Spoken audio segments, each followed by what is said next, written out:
بسم اللہ الرحمن الرحیم۔ السلام علیکم ناظرین، وہ کون سی قبر ہے جس کا مردہ بھی زندہ اور قبر بھی زندہ ہے، اور قبر اپنے مدفون کو سیر بھی کراتی ہے؟ یہ سوال کس نے کیا اور کس سے کیا؟ یہ سب جاننے کے لیے ہماری اس ویڈیو کو آخر تک دیکھیں، اور اگر ابھی تک آپ نے ہمارا چینل سبسکرائب نہیں کیا تو ہمارے چینل کو سبسکرائب کریں تاکہ آپ کو مزید اس طرح کی انفارمیٹیو ویڈیوز بر وقت موصول ہو سکیں۔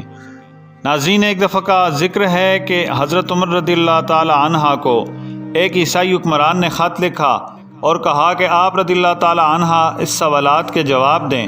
تو حضرت عمر نے حضرت عبداللہ سے کہا کہ ان سوالات کے جواب لکھ دیں، اور ان میں ایک عجیب و غریب سوال تھا کہ وہ کون سی قبر ہے جس کا مردہ بھی زندہ اور قبر بھی زندہ تھی، اور قبر اپنے مدفون کو سیر کراتی تھی۔ پھر وہ مردہ قبر سے باہر نکلا اور پھر کچھ عرصہ زندہ رہ کر وفات پایا۔ اس سوال کے جواب میں حضرت عبداللہ رضی اللہ تعالی عنہ نے لکھا کہ حضرت یونس علیہ السلام وہ مردہ تھے، اور اس کی تفصیل میں لکھا کہ حضرت یونس علیہ السلام اللہ کے حکم سے مچھلی کے پیٹ میں چلے گئے، اور حضرت یونس علیہ السلام مردہ تھے اور مچھلی ان کی قبر تھی، یعنی قبر اور مردہ دونوں ہی زندہ تھے۔ اور پھر اللہ تعالیٰ کے حکم سے حضرت یونس علیہ السلام کو مچھلی نے اگل دیا تھا، اور اس کے بعد آپ علیہ السلام کچھ دیر زندہ رہے تھے اور پھر اس کے بعد وفات پائی تھی۔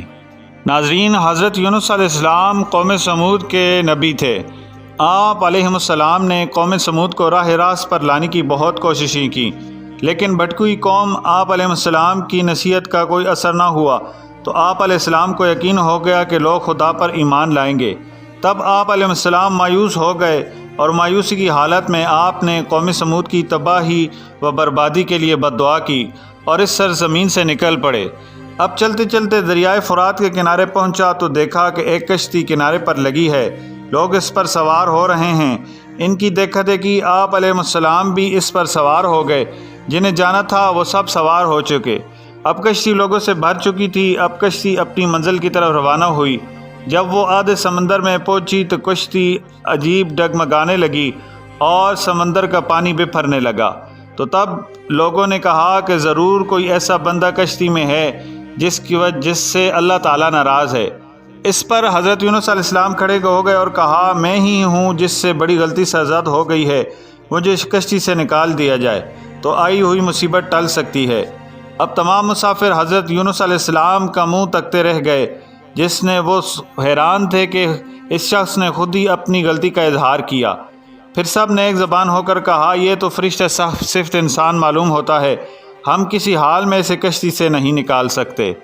خیر، قرآن اندازی کی گئی جس پر حضرت یونس علیہ السلام کا نام آیا۔ تو حضرت یونس علیہ السلام نے سمندر میں چھلانگ لگائی تو اللہ نے مچھلی کو حکم دیا کہ تو حضرت یونس علیہ السلام کو نگل لے، مگر وہ تیری خوراک نہیں، یہ تیرے پیٹ میں امانت ہے جسے واپس کرنا ہے۔ چنانچہ آپ علیہ السلام مچھلی کے پیٹ میں اندھیرے میں رہے، اللہ کا ذکر کرتے رہے اور معافی طلب کرتے رہے۔ امید کرتے ہیں آج کی ہماری ویڈیو آپ کو پسند آئی ہوگی، اور اگر پسند آئی ہے تو ہماری ویڈیو کو لائک اور شیئر کریں۔